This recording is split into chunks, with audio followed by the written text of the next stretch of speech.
Bienvenue à toutes et à tous à cette tribune sur laquelle nous avons coutume sur Radio Cotonou d'aller au-delà de l'information, au-delà de l'actualité.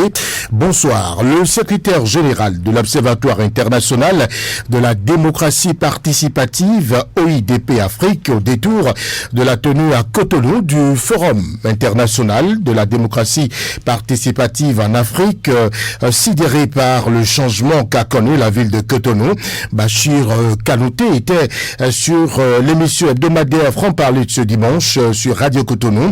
Nous apprécierons ses propos ce lundi sur Actu et Débat. Ce sera avec Martial Goliagbo. Il est journaliste, il est avec nous en studio. Martial, bonsoir. Bonsoir Bill et bonsoir à tous. En face de vous, notre partenaire de tous les jours, Alphonse Moïse Soudé, journaliste également. Alphonse, bonsoir. Bonsoir à vous Bill, bonsoir à Martial et bonsoir à tous ceux qui prennent la peine de nous écouter tous les lundis soirs. Alors bien d'autres sujets vont également meubler Actu et Débat ce lundi. À nouveau bonsoir et bienvenue chers amis auditeurs.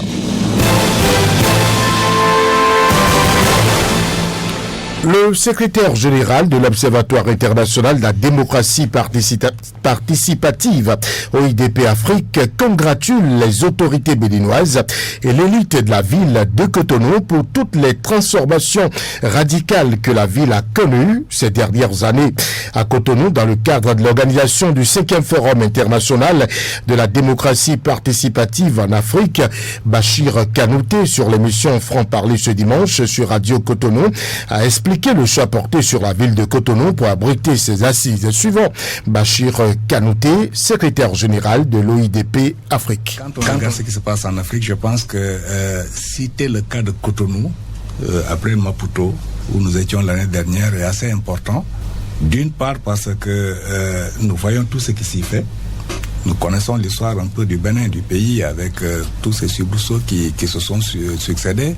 Je disais que ma première mission ici au Bénin, c'était en 94. Et donc j'ai suivi ce qui se passe. Et aujourd'hui, quand je suis venu 30 ans après, et qu'on voit comment est-ce que Cotonou s'est transformé, je devrais féliciter le maire. C'est une excellente initiative. Féliciter également les autorités, parce qu'on voit une transformation, disons, radicale de Cotonou par rapport à ce que nous connaissions il y a 30 ans. Bon, évidemment, entre les deux temps, j'ai eu des missions. Alors, dans un tel contexte, c'est important de donner la visibilité à ce qui se fait. Dans un tel contexte, c'est important de montrer que les pays et les collectivités, les villes qui sont en train d'émerger, c'est important de leur donner cette visibilité et de faire venir les gens exactement pour s'inspirer de ce qui s'y fait. Les propos du secrétaire général de l'OIDP, Martial Goliagbo, comment les appréciez-vous? Je pense qu'il n'a pas menti parce que Cotonou a effectivement changé sous le régime du président Patrice Talon.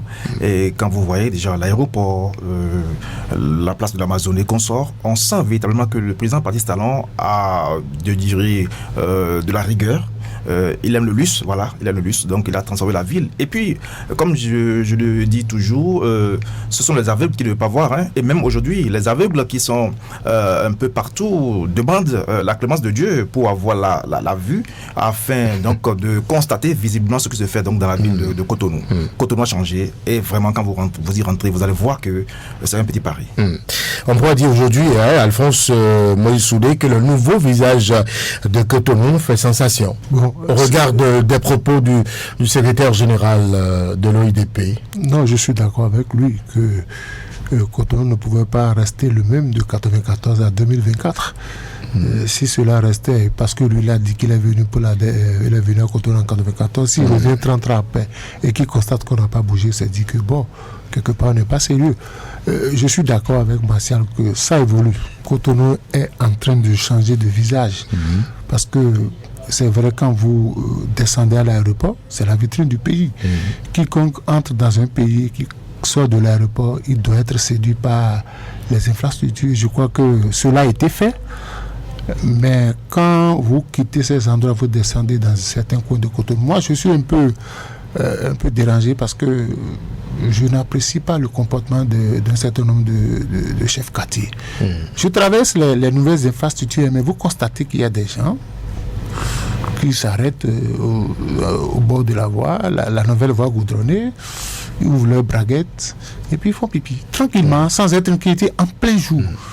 Ouais, on ne peut pas l'État ne peut pas investir des milliards pour rendre une ville belle. Il faut également mais oui, chacun doit jouer sa responsabilité. Les chefs quartiers ne sont pas là pour s'asseoir chez eux. Non, ils sont là de temps en temps pour faire le tout. Parce que vous allez voir, il y a des gens qui continuent de déverser de l'eau dans les caniveaux. Il y a des petits orifices qu'on fait au niveau des nouvelles voies. Vous voyez les gens le matin verser encore de l'eau sale, c'est pas bon. Parce que si un travail se fait et qu'il n'y a pas de suivi, l'homme est comme ça, l'homme est comme ça, ils vont continuer par... J'ai dit la dernière fois ici, j'ai dénoncé sur ce plateau le parking de Tokpa qu'on a dégagé.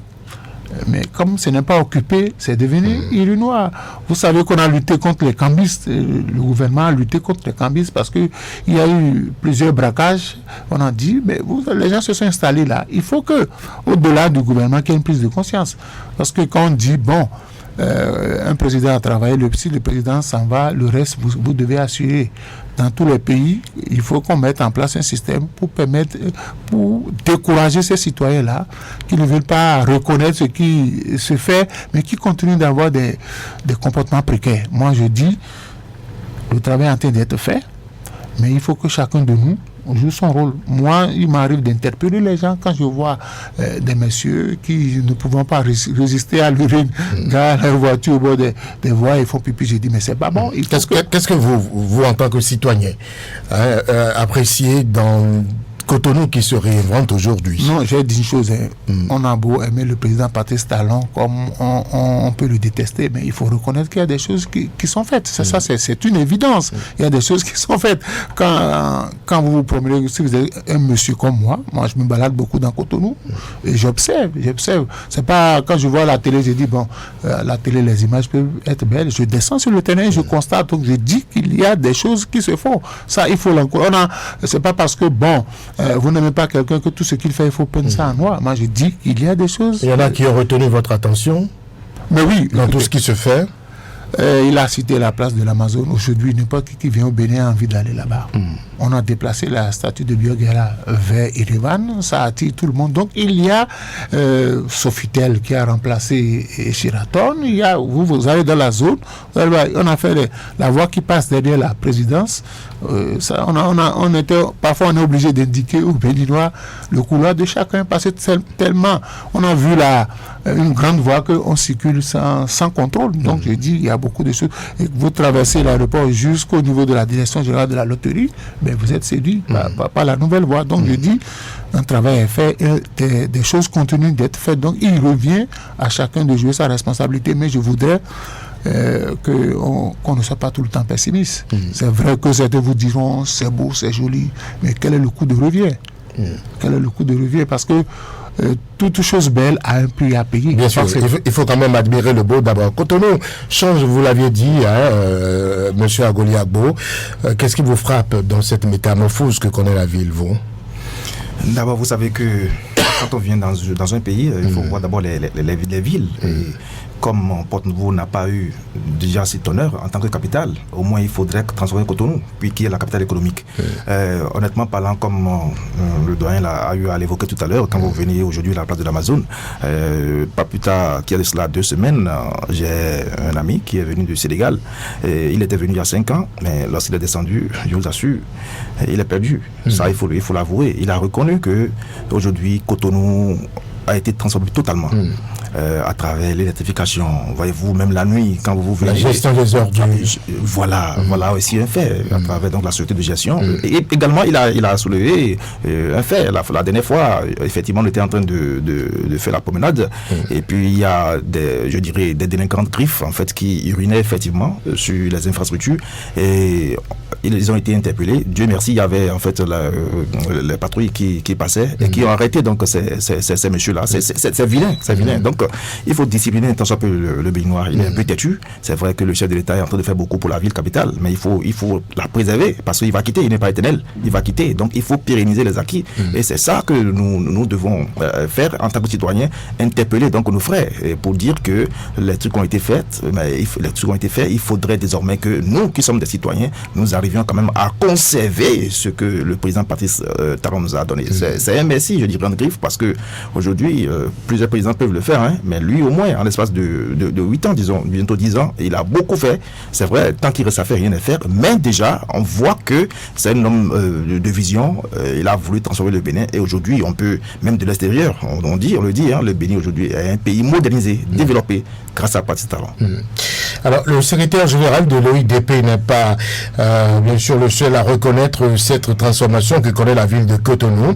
Les forces vives de la ville l'ont reconnu quelques jours plus tôt lors de la séance de reddition de comptes des membres du gouvernement. Je voudrais proposer de suivre ici, mardi 4 juillet dernier, Luc Setonji Atropo, maire de la ville de Cotonou. Depuis avril 2016, les Cotonnoises et Cotonnois, ainsi que les visiteurs de notre capitale, s'accordent à reconnaître que la ville se métamorphose grâce aux nombreuses réalisations des programmes d'action du gouvernement du président Talon qui forcent l'admiration. En effet, distinguée personnalité, si vous demandez à n'importe quel citoyen de Cotonou les réalisations du gouvernement dans la capitale économique du Bénin, ils vous citeront avec aisance les marchés modernes en attente d'être mis en service, le bitumage, l'asphaltage, l'éclairage de nombreuses rues à travers toute la ville, l'assainissement fluvial déjà visible dans de nombreux quartiers de la ville, l'aménagement et la mise en valeur de nombreuses places privées sur lesquelles trônent de majestueux monuments, dont le célèbre monument de l'Amazone,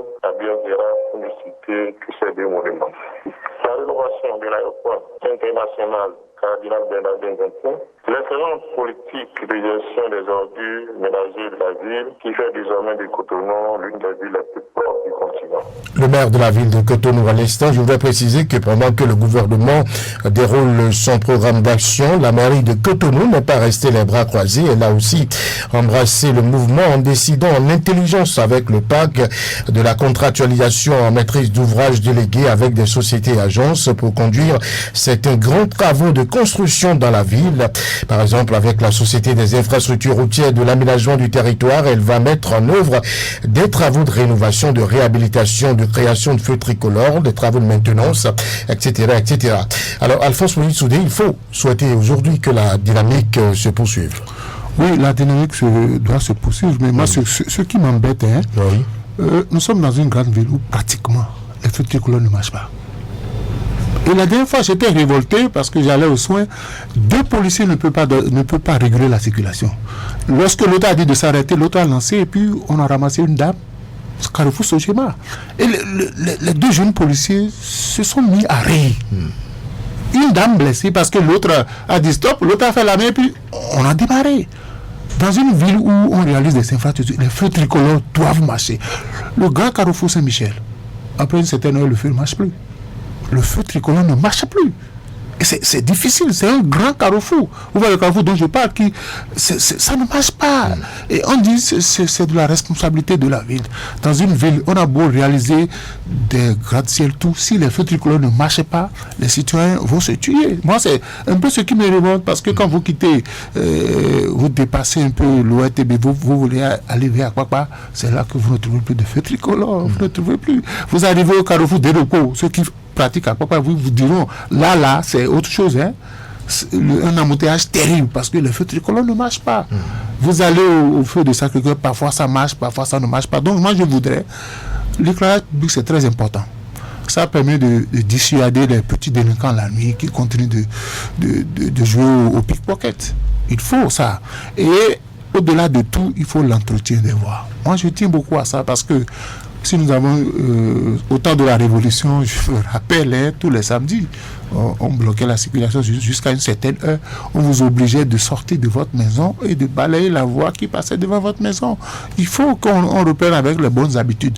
Parce qu'on a beau mettre des milliards dans tout ça, si le citoyen lambda ne s'engage pas à accompagner ce qui se fait, on va revenir ici peut-être après le départ du président Patrice Talon en 2026. On va tomber dans la même travers. On va tomber dans les mêmes travers. Donc je voudrais que le maire Luc Atropo, pour qui j'ai du respect, fasse l'effort pour qu'il y ait quand même l'électrification. Mais l'autre problème, je ne sais pas, les transports en commun que vous appelez Topa Topa. Martial Agolé est venu de Porto-Novo. À partir de Sacré-Cœur jusqu'à Topa même, c'est excusez l'expression, c'est de la merde. On s'arrête en pleine circulation parce qu'on veut prendre un client. Dans une grande ville, ça ne se passe pas. Ça ne se passe pas. Il faut désormais qu'on commence aussi... à les discipliner. Oui, la police municipale commence par les discipliner. C'est des messieurs, ils s'arrêtent. On ne sait même pas si le jeune qui est au volant a son permis. Donc, il faut que tout ça là soit accompagné pour que la ville soit belle. Parce que si quelqu'un il veut visiter la ville de Cotonou et qu'il se rend compte que il y a de bonnes infrastructures, mais dans la circulation, il y a des difficultés, il peut dire, mais pourquoi on a de belles infrastructures, mais la circulation n'est pas fluide, les feux tricolores ne marchent pas. Sinon, ce qui se fait, ce n'est pas mal. Mais on m'a dit que les feux tricolores sont de la responsabilité de la ville de Cotonou, du maire. Donc il faut que le maire, s'il veut, qu'il descende la nuit. Parce que Cotonou, ça va jusqu'aussi à Papa, il va voir ce dont on parle. Une ville mal éclairée, c'est source d'insécurité. Alphonse Moïse Soudé, merci. Martial, vous êtes d'accord avec Alphonse que la dynamique devra impérativement se poursuivre? Naturellement, et comme il a eu à l'évoquer, le cas de Topa, c'est vrai que vous savez, ce qui se passe aujourd'hui, c'est au niveau des conducteurs, ce sont des jeunes qui prennent tout fraîchement le permis de conduire et malheureusement, au lieu d'aller faire leur expérience au niveau donc des véhicules personnels, ils prennent tout de go, en fait, les bus et voilà, les pagailles s'installent. C'est une vérité. Comment on peut s'arrêter, même sans donner même de signalisation par rapport au clignotant, on lance et puis on s'arrête et puis il y a des accidents. C'est les jeunes qui font ces bêtises-là. Et puis même jusqu'à Gamville-le-Pau, allez jusqu'à Gamville-le-Pau, vous allez voir, quand ils quittent Cotonou et ils descendent au Carrefour, pour aller maintenant à Porte-Nouveau, à Gamville-le-Pau, mais c'est de la pagaille, c'est de la merde. Donc il faut, je pense, sensibiliser ces jeunes-là, il faut sévir jusqu'à Porte-Nouveau parce que ces enfants causent assez de dégâts, assez d'accidents. Et tout ça accompagne la beauté de la ville. Voilà, voyez-vous, alors la que... discipline... parce que l'accident, ça peut détruire les infrastructures. C'est ça. Donc il faut préserver donc, ces acquis. Le maire, il en fait beaucoup par rapport au feu tricolore. Il est vrai, il a cité certains endroits. Mais je pense que c'est une occasion parce que quand vous ne portez pas cette doléance auprès des autorités, elles ne peuvent pas le faire. Donc c'est une occasion pour vous. Vous l'avez évoqué. Ils vont noter et ça va se faire. C'est ça le citoyen. Le rôle du citoyen également, c'est d'accompagner les autorités à améliorer ce qui se passe en fait dans la ville. Parce qu'à un moment donné, c'est qu'ils n'ont pas de tête, hein. Ils ont une tête comme nous. Donc c'est nous citoyens en fait qui allons porter chaque fois cette doléance auprès des autorités pour qu'elles nous écoutent. Donc c'est une occasion donc de porter cette doléance auprès de l'autorité municipale afin qu'elle voit dans les jours à venir pour corriger un temps ça peut donc les faits qui ne marchent pas dans certains carrefours. Merci. Nous allons à présent nous intéresser au moment de repos pour l'exécutif. Le gouvernement actuellement est en congé. Depuis le 5 août dernier, les membres du gouvernement ils sont en congé. C'est désormais devenu une tradition, hein, Alphonse, depuis quelques années. Mais oui, les congés gouvernementaux. Les enseignants prennent leurs vacances après 9 mois de cours. Les élèves prennent leurs vacances après 9 mois de cours. Les agents permanents de l'État, ils ont 1 mois de congé administratif. C'est normal qu'après avoir travaillé, après avoir réfléchi, qu'on se repose, qu'on se consacre à sa famille. Parce que quelqu'un a dit, mais quand vous travaillez avec le président Patrice Talon, le repos, c'est pas ce qu'on partage le plus, hein, parce que on a besoin que vous soyez sur le terrain, que vous soyez actifs. Donc pour moi, ils ont besoin de repos, ils ont besoin de se ressourcer, ils ont besoin de renforcer les liens au niveau de leur famille. Donc c'est normal que quelqu'un qui a travaillé pendant longtemps pour nous, qu'on accepte qu'il soit en congé. Il n'est pas un repos. Il n'est pas un repos, il n'est pas une barre de fer. C'est lui aussi, il est enfant de quelqu'un. C'est de la chair humaine. Oui, il a une famille parce que les enfants vous disent, je vois rarement papa, c'est peut-être dimanche que je vois papa. Maintenant, ils ont la possibilité, au moins pendant 2-3 semaines, d'être avec leurs parents. Donc je crois que cette habitude, moi, je salue ça. De tout le temps, dans beaucoup de pays, il y a les vacances gouvernementales. Cela ne veut pas dire que les affaires de l'État sont en berne. Tout le monde ne va pas en vacances au même moment. C'est comme en France, il y a les juilletistes, il y a les Haussiens. Donc, quand ceux de juillet sont partis, les autres sont là. Quand ils reviennent, d'autres partent en avril pour que le travail ne soit pas arrêté. Le repos est mérité, Martial, quand on connaît le rythme du chef de l'administration de la rupture qu'a décrit tout à l'heure Alphonse. C'est même une obligation. Quand vous travaillez avec le président Patrice Talon, vous le connaissez très bien. On n'a pas du tout de repos. Donc, il est impérieux de bénéficier de cette grâce de presque 3 semaines pour donc se ressourcer d'abord auprès de la famille, parce que j'en connais certains qui travaillent jusqu'à des fois au-delà de 0 heure. Oui, 0 heure. Donc, difficilement, ils retrouvent leurs enfants. Donc, au cours de ces 3 semaines, c'est le bon moment de retrouver la famille, de se ressourcer, requinquer et revenir en force, en fait, pour le développement de la nation. Donc, je pense que même 3 semaines, je dirais que c'est peu. Ça, c'est vrai, c'est peu. Avec le président Patrice Talon, vraiment, c'est un travail de fourmi. Donc, quand on prend 3 semaines, je pense qu'à mon niveau, c'est peu. Pourquoi ne pas aller jusqu'à 2 mois? C'est très important, parce que vraiment, c'est un travail de fourmi qu'ils abattent sur le terrain. Les activités, vous l'avez dit, ne sont pas au ralenti, Alphonse. Oui. La République continue de tourner. On ne peut pas vider les ministères. Tout au moins, le secrétaire général du ministère ne partira pas en congé au même moment que le ministre. Sinon, ça serait une aberration, parce que la mémoire, le cœur du ministère, c'est le secrétaire général. Donc, si le ministre n'est pas là, le secrétaire général joue le rôle. Il y a le directeur de cabinet ou son adjoint, un s'en va, un reste. Donc, il faut que les affaires continuent. C'est vrai que ça ne sera pas la même intensité. Mais les affaires continuent. Et puis, chacun a son rôle quand même. Chacun a son rôle. Le ministre, il joue purement un rôle politique.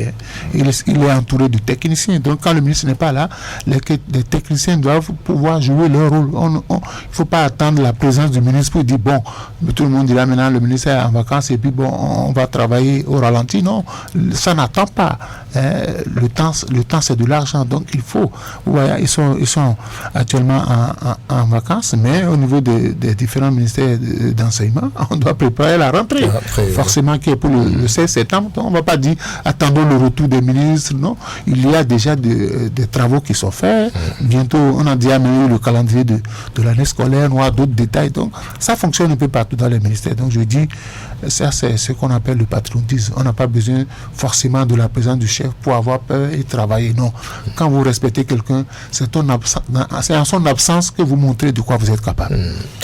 Merci infiniment. On parle maintenant de la saisie d'une quantité importante de produits pharmaceutiques à Papa, dans la ville de Cotonou. C'est suite à une opération menée par les éléments du commissariat de l'arrondissement de Condéou dans la nuit du lundi 5 au mardi 6 juin dernier.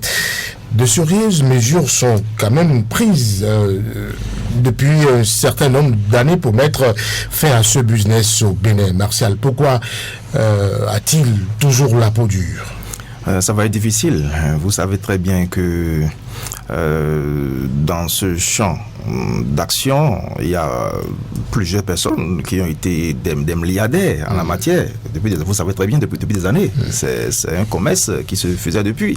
Et beaucoup se sont enrichis. Donc, de ce fait, il y aura toujours des brebis galeuses. C'est vrai qu'on a interdit cela, mais il y aura toujours certains tapis dans l'ombre qui vont toujours mener ces actions-là. Ils continuent toujours de livrer leurs marchandises dans tout le Bénin. Ça, il faut qu'on se le dise. Mais le trafic se fait toujours la nuit, souvent la nuit. C'est la nuit que le trafic se fait. Voyez-vous, ils arrivent à écouler leurs produits, même jusqu'à... Je me suis dit, la fois dernière, il y a de cela 2 semaines, j'étais du côté d'Ahmadia, dans la zone qu'on appelle la pharmacie, qui est au niveau de Dondo, où j'ai vu près d'une vingtaine de motos, taxis, motos, les aimes là, avec de grosses marchandises. Mais je disais, mais est-ce qu'il y a c'est de l'essence, des bidons d'essence et comme ça. Il y a une dame qui me disait, il faut quitter la zone, sinon ils vont tirer sur toi. J'ai dit, mais qui sont? C'est la police. Il dit, attention, je t'en prie, il faut quitter le quartier. C'est très important, la nuit. Oui, à partir de 0 heure, vous ne pouvez pas passer par là. Donc je me suis dit, mais je voulais essayer de savoir ce qui se passe dans la zone, mais j'ai dit, écoutez, madame, je suis journaliste, permettez-moi d'aller jusqu'au bout. Et de fil en aiguille, mais ce sont les gars qui livraient les marchandises, et puis il y a un véhicule derrière qui prend, qui recharge automatiquement et qui continue son chemin. Voyez-vous, j'ai dit, il faut décorer ces faits. Aujourd'hui, Dieu merci, j'ai pu attirer un peu l'attention du chef quartier. Ce sont des faux médicaments. Oui, naturellement. Le chef quartier a dit qu'il va prendre donc le des mesures drastiques pour vider. Et Dieu merci, aujourd'hui, ils ont essayé, la SBE a essayé donc d'installer des poteaux, des lampadaires dans la zone. Voyez-vous, donc ça éclaire jusqu'au fond. Et aujourd'hui, ils ont disparu. Je suis content de ce fait. Voyez-vous, donc il faut dénoncer. Nous sommes des citoyens et quand de tels genres de situations arrivent, il ne faudrait pas se leurrer. Il faut qu'on arrive quand même à apporter l'information auprès des autorités. Parce que les chefs quartiers ont un rôle à jouer. Hein. Ça, c'est important. Il y a eux-mêmes, en fait, savent très bien que la nuit, il y a de ces genres d'opérations qui se produisent dans leur quartier respectif, mais ils n'arrivent pas à le dénoncer, alors que c'est eux, en fait, qui sont l'autorité locale à ce niveau-là. Donc, je pense que vraiment, ils continuent toujours de le faire et c'est dommage parce que, vous savez, le pauvre citoyen qui n'a pas, je dirais, assez de moyens, mais qui veut avoir une santé robuste, se retrouve face à ces médicaments qui créent encore des dommages, voyez-vous.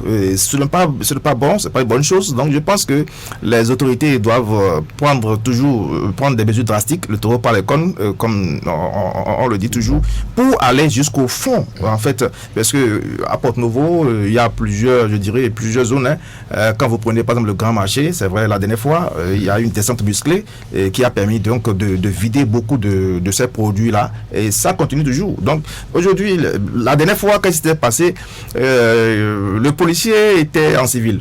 Voyez-vous, il était en civil et il cherchait un médicament. Donc, il y a une bonne dame qui lui disait, mais allez derrière la mosquée, c'est sûr, vous allez voir une dame là qui va vous indiquer. Donc, c'est comme ça, il insistait pour dire, ma femme est gravement malade, elle va mourir, tout ça. Donc, la dame était obligée de sortir le produit. Et c'est comme ça que la police La police a certainement eu des informations en amont. Naturellement. Et ils ont donc ramassé beaucoup de produits. Et voilà, il faudrait que la population comprenne que ces médicaments ne sont pas du tout des médicaments indiqués pour leur santé. Et il faut donc décourager à elle-même de décourager en fait ceux qui continuent toujours de mener ces activités-là. Sinon, c'est pas bon pour notre bien-être et c'est pas bon pour la nation même. Marcel a parlé de mesures drastiques. Les mesures ont été toujours prises. Elles sont encore prises jusqu'au jour d'aujourd'hui. La répression continue. Mais pourquoi? Est-ce que vous vous demandez, Alphonse, pourquoi aujourd'hui ça ne cesse pas? Est-ce que c'est parce que ça permet d'engranger gros ce business? Non, vous savez, quand on prend des mesures, des décisions, qu'il n'y a pas un comité de suivi, c'est comme ça. Moi, je suis heureux, je fais partie, quand j'étais sur notre radio, de ceux qui ont beaucoup lutté pour qu'on démantèle la Djiboulé. Nous avons beaucoup lutté pour ça. Mais il faut d'abord retourner à la source. Comment ces produits entrent-ils au pays? On n'en fabrique pas au Bénin. Et ça veut dire que là, quelque part, il y a la porosité de nos frontières. Disons les choses clairement.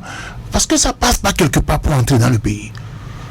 Et ça ne rentre pas quelque part. Il faut peut-être qu'il y a des gens qui, quelque part, jouent à de la complaisance. Et ces dames-là ont changé de stratégie. Vous les voyez avec de petits sacs, comme si elles allaient au marché ou bien comme si elles allaient vendre des tissus. Mais les produits sont à l'intérieur, ils reconnaissent les clients, ils vont tranquillement livrer ça à leurs clients et puis personne ne voit rien. Elles passent à côté de vous. Bon. Et quand vous allez quelque part, comme l'a dit Marcel, si vous êtes très bien habillé pour aller demander les médicaments, il ne faut pas vous donner. Personne ne vous indique là. On vend les produits. Si on a l'habitude de vous voir à la télé et que vous venez demander, moi, lui là, je le connais, c'est un journaliste. Et c'est souvent compliqué, mais il faudrait que. Il a été clair. Et j'ai dit, on ne peut pas gérer ce pays-là si on n'a pas des chefs de quartier consciencieux. Le chef quartier, c'est qui habite son quartier. Il sait dans telle maison-là. Ceux qui sont là, voilà ce qu'ils font comme activité. Donc, il faut mettre les chefs quartiers devant leurs responsabilités. Ceux qui vendent ces produits-là dorment dans des maisons. Ils habitent des quartiers. Et ils ont des clients fidèles. Donc, il faut déjà mettre les chefs qu'on appelle de quartier à contribution. L'autre problème, et Marcel l'a souligné, le coût de vie. Quand vous allez aux soins et qu'on vous dresse une ordonnance de 10 produits, vous allez demander le prix à la pharmacie, vous faites le point, ça vous fait 37 500 par exemple. Vous pensez que combien de Béninois peuvent sortir 37 500 pour se soigner? On lui dit, ben la dame d'à côté, il vend l'équivalent de ce même produit. Parce qu'ils ne maîtrisent rien des molécules. Ils maîtrisent rien des molécules. On dit, ben, ce qu'on te vend à 37 500, à Cochi, on est à Cochi, on t'a dit, c'est-à-dire, si tu trouves 7 500, tu peux acheter ça. Qui refuse d'acheter moins cher? C'est ça la réalité. Il va plier pour... Mais oui, il se débrouille au lieu de 37 500. Il se débrouille pour trouver les 7 500. Lui, en prenant ces produits-là, il ne prend pas conscience des conséquences qui vont advenir, mais pour lui, c'est de prendre ces produits-là et de soulager de sa maladie. Donc, il faut montrer aux gens ce que ça entraîne. Dans toutes les langues, je dis, vous savez, dans nos quartiers, quand il y a des informations importantes, le chef quartier engage des gongonneurs pour nous. Il faut faire la même chose aux gens. Il faut dénoncer ça, il faut dire ça, c'est pas bon. Parce qu'on ne doit pas s'arrêter d'en parler. Parce qu'à un moment donné, reconnaissons qu'on a baissé les bras par rapport à ça. Dès qu'on a démantelé les grands réseaux de vente de médicaments, on a baissé les bras. Mais il y a les petits détaillants. On n'a pas pensé aux petits détaillants. Qui continuent toujours. Qui continuent toujours parce qu'eux, ils n'ont appris qu'à faire ça. C'est comme le jour où on va dire, ben, il y a plus d'essence qu'ailleurs. Il y a des gens qui ne font que ça. Grand-papa a fait ça. Papa a fait ça. Donc je dois faire ça. Et mon garçon doit faire ça. Donc il faut montrer aux gens les risques. On en parle, mais à un moment donné, bon, je me rappelle qu'avant qu'on ne démantèle à Djingoulé dans nos enquêtes, il a été prouvé qu'il y a même de petits centres de santé qui allaient se ravitailler auprès de ces personnes-là. Donc il faut qu'aujourd'hui, Dieu merci, on a limité un peu la création des centres de santé, mais il faut que dans les quartiers, les chefs quartiers nous aident. Forcément, ce n'est pas le chef de l'État ou le ministre de la Santé qui va descendre dans les quartiers pour mener cette lutte-là. Il doit avoir dans chaque quartier une mini-brigade de jeunes qui maîtrisent un peu le quartier et qui doivent donner l'information. Parce que pour réussir cette lutte-là, il faut que les gens acceptent de donner l'information. Mais si ces produits, si c'est la consommation de ces produits profite à des gens, ils ne vous donneront jamais l'information. Donc, il faut que les chefs quartiers prennent leurs responsabilités. Ça aussi, ça fait partie de la sécurité des citoyens. Est-ce qu'après l'appel de Cotonou, après l'orientation qu'a eu la lutte depuis 2016, est-ce qu'aujourd'hui, il ne faille pas regarder dans le rétroviseur et faire le point, peut-être réorienter la lutte? Non, c'est pas que le point a été fait. Il y a un bilan. Il y a un bilan. Le bilan est positif, certes. Mais il y a toujours certains tapis dans l'ombre qui mènent la vie dure, en fait, à ces mesures. Voilà, c'est ça la réalité des choses. Donc, en fait, ceux-là, comme l'a dit tout à l'heure Alphonse Moïsoulé, il faudrait quand même savoir d'où provient en fait ces produits. Ça passe par où? C'est la première question qu'il faut se poser. La seconde question, c'est au niveau des chefs quartiers. Et je me suis amené en fait à mener une petite enquête auprès de ces derniers. Mais vous savez ce qu'ils vous disent? Mais ils vous disent, mais en gros, ils mangent. Nous, on ne mange rien. Il y a du boulot. Donc, je pense que. Les chefs quartiers. Naturellement. Donc, il faut également doter de moyens, les chefs quartiers. Si éventuellement, c'est un salaire qu'ils auront à la fin du mois, il faut les intéresser à la cause. Ils se disent, mais il y a tout le droit.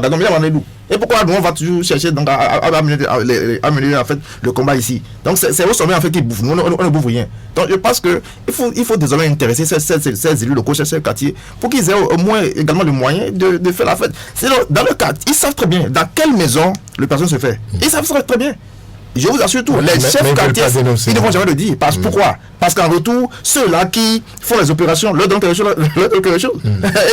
Ils ont quelque chose, et ça va être ça qu'ils donnent à manger à leurs enfants. Maintenant, comment voulez-vous qu'on les coupe le biberon? C'est pas possible. Donc, je pense que l'État doit penser également à améliorer les conditions de vie donc de ces élus locaux, chefs quartiers, pour qu'ils aient au moins le minimum pour combattre. Sinon, si ça reste en l'État, je vous assure tout, on va toujours assister à ces genre de choses et la police va toujours chercher quand même à résoudre ces gens et ça va toujours continuer. C'est comme il a dit, c'est de père en fils. Mon grand-père, mon ami a fait, mon grand-père a fait, mon père a fait, je vais toujours continuer. Donc c'est un truc du genre. Donc pour verrouiller la chose, je pense qu'il faut intéresser véritablement les chefs quartiers qui maîtrisent leur quartier, qui maîtrisent les maisons dans lesquelles les opérations se font, et vous allez voir que ça va régresser totalement. Au regard du tableau que vous venez de peindre, Alphonse, on pourrait dire que la fin véritable de ce business au Bénin n'est pas pour demain. Non, c'est pas pour demain. Et si on ne donne pas les moyens aux chefs quartiers, ils vont observer. Parce que même si vous devez installer votre cellule de renseignement dans le quartier, c'est pas gratuit. une information ne se donne pas gratuitement. Nous sommes des journalistes, vous savez très bien. Tu ne peux pas aller chercher une information si quelqu'un lui dit, bon, non, lui, il ne mange pas lui, il a besoin de quelque chose. Parce qu'il a pris le risque en te donnant l'information. Il faut mettre à la disposition des chefs quartiers les moyens. Et quand ils auront les moyens, ils pourront facilement avoir les informations. Les jeunes du quartier, vous savez quand on veut faire, c'est pas les petits, donc tu lui fais guider une petite pièce. La prochaine fois, même sans l'inviter, dès qu'il a l'information, il va courir vers toi pour te donner l'information. C'est comme ça. Donc il faut donner les moyens au chef quartier. Si nous voulons réussir cette opération, c'est pas n'importe qui vend les produits. C'est bien organisé. Mais il faut commencer. Donc, je dis, il faut aller pas à pas, il faut associer les chefs quartiers. J'ai dit, on ne peut pas réussir quelque chose dans ce Bénin-là si on n'associe pas les chefs quartiers, les chefs d'arrondissement. Il y en a beaucoup.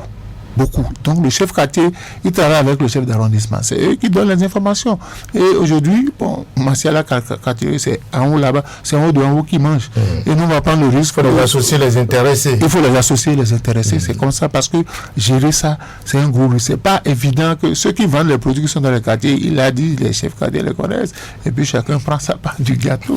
Donc, il faut pouvoir donner une mise supérieure à ce que l'autre donne. Là, on est capable de vous livrer. Donc, si vous ne faites pas ça et qu'on se contente des chiffres officiels, non, ça continue. Vous savez, on a beau arrêter les gens, on arrête monsieur aujourd'hui, demain c'est son enfant qui continue parce que il y a quelque part des stocks de médicaments. Les conditions de conservation ne sont pas les mêmes. Et entre autres aussi, il faut que dans les officines, on puisse revoir les prix. C'est ça qui encourage les gens à aller. Je vous ai donné l'exemple de 37 500 et 7 500. C'est clair. Donc, il sent la fièvre, il n'a pas besoin d'aller se faire consulter. Et bon, la maman d'à côté là a un produit qui calme très vite la fièvre, mais on dit que c'est. Il faut aller là-bas. 200 francs, il envoie son petit. Il faut rendre les officines beaucoup plus accessibles. Oui, c'est ça. C'est ça la réalité. Parce que ça fait aujourd'hui que quand les gens vont à l'hôpital, moi j'ai connu un centre pédiatrique. Quand vous y allez avec vos enfants, on vous prescrit les médicaments, on garde les enfants. Vous allez acheter les produits d'abord, et on est sûr que vous avez acheté tous les produits, et vous partez avec vos enfants. Parce que quand le médecin m'a dit non, quand les gens s'en vont, ils n'achètent plus les produits. Ils vont chez les dames du quartier pour dire Amado, c'est-à-dire l'équivalent de ces produits-là sur le marché noir. Et puis la dame a dit je peux tout te trouver. Et puis bon, lui, il a fini avec le médecin. La prochaine fois, il n'ira plus chez le médecin, ni chez le pédiatre. Il se réfère à la dame. Donc il faut associer les chefs quartiers. Moi, je souhaiterais même que le ministre d'arrondissement en arrondissement rencontre les chefs quartiers, discute avec eux pour qu'ils puissent mettre ensemble la stratégie. C'est vrai qu'on ne peut pas limer les ongles à ce trafic-là d'un seul coup, mais de façon progressive, on peut décourager ceux qui continuent de vendre ces produits. Mais il faut qu'au niveau de nos frontières aussi, qu'on puisse parler à ceux qui sont chargés de véritablement les frontières. Oui. Non, mais Brice, j'aimerais rajouter une chose. Il faudrait également que les agents de santé arrivent quand même à impacter tout un peu les patients, parce que ne l'oublions pas, il y a les médicaments génériques. Voilà. Mais souvent, quand on vient, au lieu que l'agent de santé annonce en fait à ce monsieur qu'il y a au moins des produits qui sont moins chers, mais ils aiment vendre en fait les produits qui sont chers. C'est la réalité des choses aussi. Donc, je pense que la faute revient également à l'agent de santé. J'ai vécu cela à Bosmer, à Avrancourt. Le monsieur est venu pour se soigner. D'abord, si vous voyez comment il est rentré d'abord dans le centre de santé, vous allez même courir, même pour lui laisser la place. Mais le monsieur n'a pas assez de moyens. Et vous lui facturez en fait des produits de pratiquement, ça fait autour de 8700. Mais le monsieur dit, déjà même à l'entrée, dans mon côté. Alors que déjà à côté, il y a les médicaments génériques qui étaient là. Pourquoi ne pas orienter ce monsieur? Et déjà, avec ces produits qu'il y a là, je vous assure, on avait fait le calcul, ça tourne autour de 2700. Mais au lieu que la dame arrive à orienter ce monsieur-là, mais elle demande au monsieur d'aller forcément à la pharmacie acheter ces produits-là. C'est en cela que j'avais demandé tout à l'heure s'il ne fallait pas faire regarder aujourd'hui dans le rétroviseur pour réorienter la lutte. Voilà, c'est une vérité. Oui. Donc, il y a les deux produits qui sont là. Mais orienter les pauvres vers... Parce que la répression continue, les sanctions, ça ne cesse pas. Voilà, donc il faut servir aussi à ce niveau-là, ces agents de santé qui sont indélicats, qui ne veulent pas jouer leur rôle, il faut les dégager. Parce que vraiment, il faut de la rigueur autour de la chose. C'est très important. Mais quand vous allez à la pharmacie, et on vous dit, par exemple, ça coûte 5 000, moi je demande toujours, est-ce que ce médicament n'existe pas en générique? Si on dit oui, je préfère. Mais je suis d'accord avec Martial, celui qui te prescrit l'ordonnance, c'est comme ils prennent leur bic, ils écrivent seulement ce qui ne veut pas regarder ton pouvoir d'achat. Mais il doit pouvoir dire aux gens, ce médicament-là, arriver à la pharmacie, demander son générique. Parce que eux, en tant qu'agents de santé, ils connaissent les génériques. Naturellement. Ils connaissent les génériques. Moi, écoutez, au Nigeria, quand j'étais allé là-bas, j'étais malade, mais quand je suis allé aux soins, on m'a pratiquement offert les médicaments. C'est dans des sachets, c'est les génériques qu'on m'a donné. On m'a envoyé à la pharmacie. C'était la pharmacie du centre. Bon. On n'a pas dépensé grand-chose pour acheter les produits. Ça fait que dès que quelqu'un est un peu souffrant, il se rend là-bas. Il faut que nos agents de santé aident aussi. Parce que parfois, c'est parce que vous dites, quand ils prennent le bic là, ils lèvent la tête une fois. Quand ils n'ont pas fini de prescrire l'ordonnance, ils ne lèvent plus la tête. Et quand ils lèvent, c'est que là, c'est salé. La note est salée pour le patient. D'accord. On parle maintenant, on va passer à notre sujet, on parle de l'orientation après le baccalauréat. On se retrouve juste derrière ceci.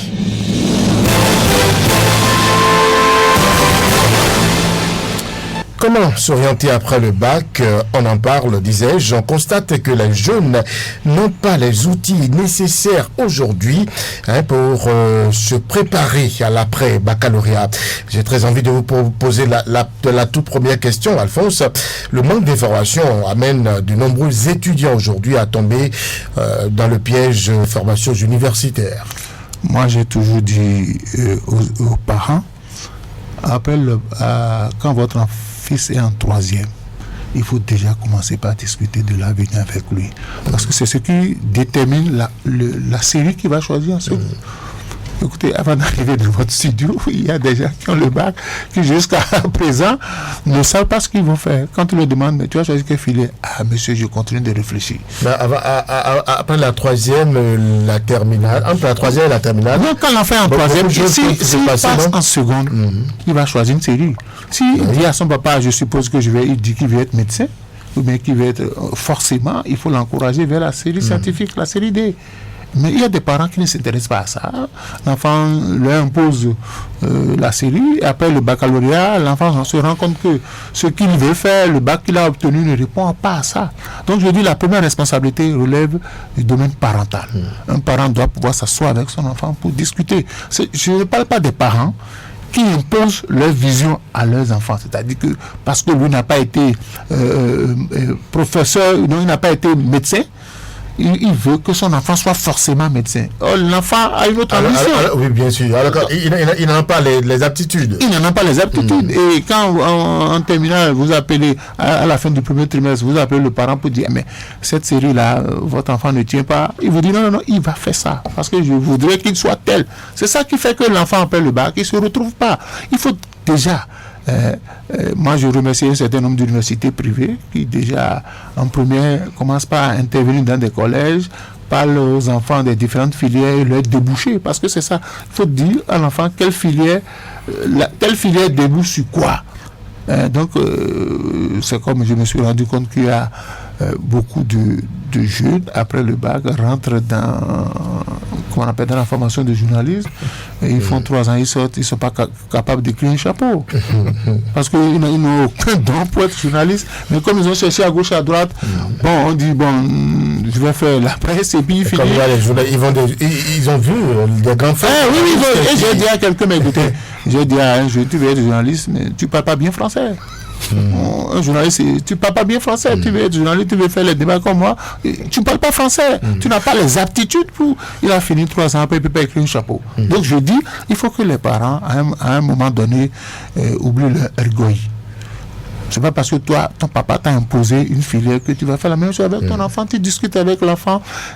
Et quand tu vois le bulletin de ton enfant, tu dois connaître déjà ses aptitudes, au-delà de ce que toi tu souhaiterais qu'il fasse. Mais quand on ne mène pas ce débat avec les enfants, il y a même des enfants, après même le bac, le parent, il attend que l'enfant lui dise, j'ai choisi faire telle filière dans telle université, et lui, il remet l'argent, c'est pas ça.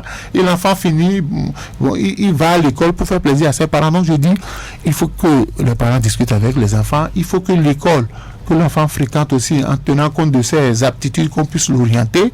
Et après, l'État organise quand même des séances. Moi, je me rappelle quand j'ai eu mon bac, dans les années 90, on nous a réunis à la faculté des sciences dans la grande salle. Et c'était père à son âme, Conception Awensou, qui était venu nous présenter les différentes filières à l'université avec le débouché. Et c'est là qu'on a confirmé un certain nombre de choix. Donc il faut que chacun sur cette chaîne-là joue son rôle, à commencer par les parents. Parce que quand vous êtes enseignant, vous imposez une filière, une série à l'enfant en tenant compte de ses aptitudes. Le parent vous écrit une lettre contraire pour dire non, moi mon enfant ne fera pas la A2, mais il fera la C. Et il se rend compte après que l'enfant est allé au bac 3 fois, ça n'a pas marché. Donc il faut qu'il y ait un débat entre parents et enfants. Marcel, pourquoi cet exercice, l'orientation après le bac, cet exercice est souvent difficile pour les jeunes? Alphonse a parlé d'impréparation. C'est très difficile parce que, vous savez, comme il a dit, le rôle d'abord revient aux parents. Il faut faire un choix judicieux pour permettre à l'enfant donc de mieux se retrouver. Parce que vous savez ce qui se passe aujourd'hui. Je donne un exemple très simple. Il y a de cela 15 ans, où j'ai un jeune donc, du quartier qui appelle le bac. Le papa voudrait qu'il fasse l'agronomie. Il a dit non, qu'il fera les banques et finances. Voilà. Et ils étaient à l'université. Il avait fait HECM. Ils étaient en son temps 37.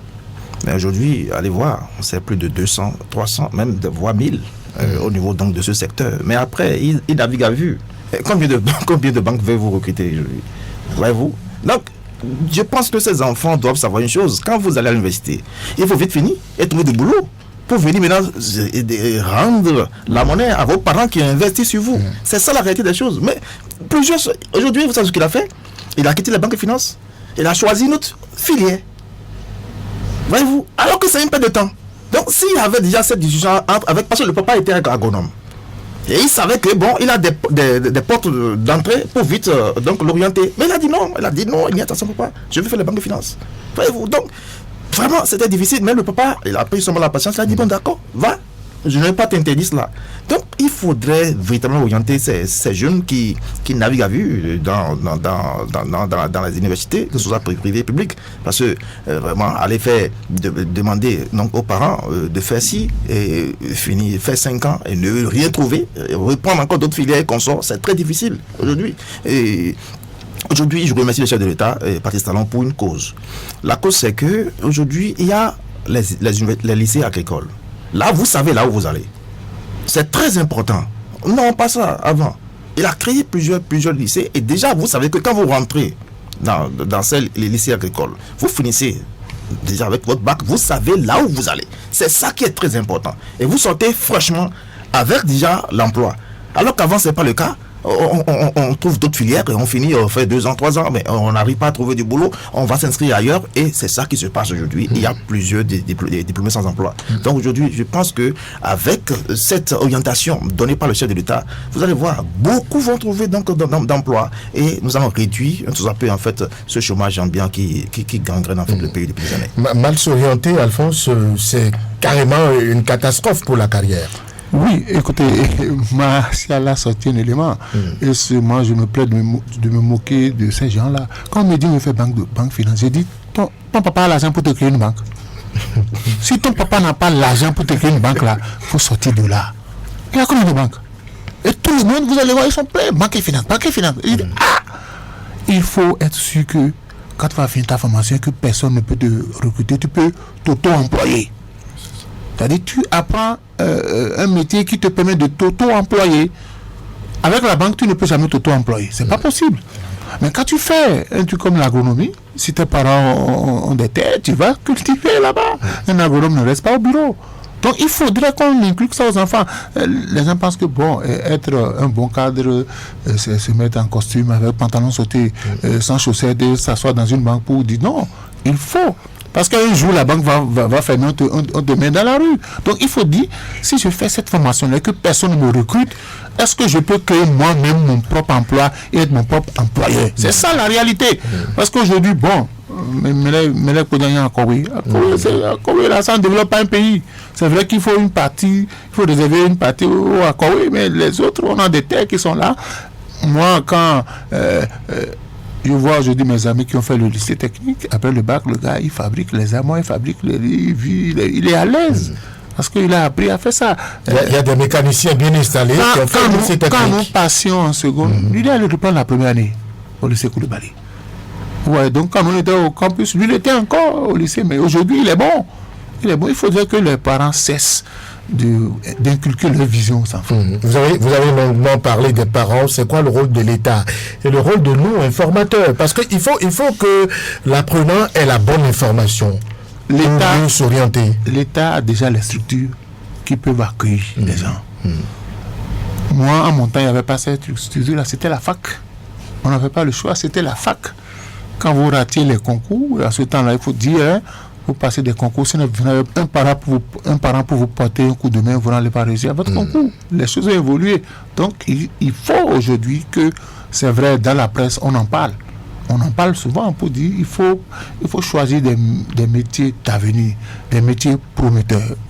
Assurance et banque et finance, là, c'est pas prometteur. On a combien de marques? Quelqu'un dit il veut faire pilote. Je dis, le Bénin a combien d'avions? Tu penses que tu vas aller dans les pays des autres, ils vont laisser les enfants te recruter? Il faut cesser de quelqu'un dit que lui veut être conducteur de bateau. Je dis, bon, ça c'est quelle bêtise de ça? Conducteur de bateau. Le problème, c'est qu'il faut rendre accessible l'information, la vraie et la bonne. Écoutez, pourquoi ce que vous ne savez pas là, en matière de chercher information sur les réseaux sociaux, les enfants savent. Mais ils vont faire autre chose sur les réseaux sociaux. Aujourd'hui, vous allez sur les réseaux sociaux, toutes les informations sont disponibles. Il y a beaucoup d'écoles, que ce soit au Bénin, à l'extérieur, on vous propose les formations avec leurs débouchés. Mais bon, aujourd'hui, vous savez, c'est nous qui réfléchissons comme ça. Les enfants, ils aiment les raccourcis. C'est-à-dire oui, c'est-à-dire que, bon, la dernière fois, quelqu'un me dit, un jeune me dit, monsieur, mais il y a jamais quelqu'un numéro bac plus 5 dions. Il y a une tête de quoi. J'ai dit, ça veut dire quoi? Il dit non, que lui, si on va étudier, et qu'à la fin, il se compare au président de la République. Et il dit, oh, le président de la République, il a fait les affaires, il a l'argent. Moi, je préfère encore emprunter ce chemin. J'ai dit, d'accord. Mais pour tu vas faire quel genre d'affaires? Est-ce qu'il y a une école pour former les hommes d'affaires? Si tu veux faire les affaires, il y a des branches qui peuvent t'aider à devenir homme d'affaires. Il dit non, lui, après le bac, il ne veut pas étudier. Il dit non, tu veux faire les affaires, tu dois au moins maîtriser la comptabilité. Parce que si tu es homme d'affaires, tes chiffres, tu peux les gérer toi-même. Donc, ils aiment les raccourcis. Étudier 3 ans après le bac pour avoir la licence, c'est déjà compliqué. Donc, je dis... Non, en fait, l'État aussi a un rôle à jouer. Le rôle primordial, c'est que, vous voyez, il y a également des pauvres qui ont le bac, mais qui ne peuvent pas évoluer parce que il faut voir le coût également universitaire. Il faut penser à cette couche qui veut également aller loin, mais malheureusement, compte tenu des coûts, qui n'a pas les moyens d'y aller. Oui, j'en connais, et même pas plus tard que l'école l'année dernière, mais le jeune, il avait 14 de moyenne, mais il était obligé, dans le quartier, de solliciter le concours des parents. Donc, chacun cotisait 200 francs, 1000 francs, 500 francs pour qu'il aille à l'université. Donc, il faut penser également à cette couche. Vous allez voir que pour les résultats de baccalauréat, c'est souvent les enfants de pauvres qui ont les bonnes moyennes. Ouais, mais ils n'ont personne. Voilà. Ils n'ont personne pour les accompagner. Vous allez voir des gens avoir 14 au bac et après, il est obligé d'aller apprendre un métier parce que son papa dit également à cette couche. Donc, il faut qu'on crée peut-être un fonds. Pour cela, on va les recenser comme on le fait déjà au collège. Voilà. Il y a puis vous les prenez en charge.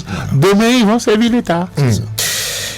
Fin de l'actuel débat de ce lundi. Merci à Martial Doliagbo et Alphonse Moïse Soudé, nos 2 invités de ce lundi. Merci également à Patrice Bédia et Job Tikpe qui nous ont appuyés à la partie technique sur cette émission. Présentation Brice Bill Haïtidi.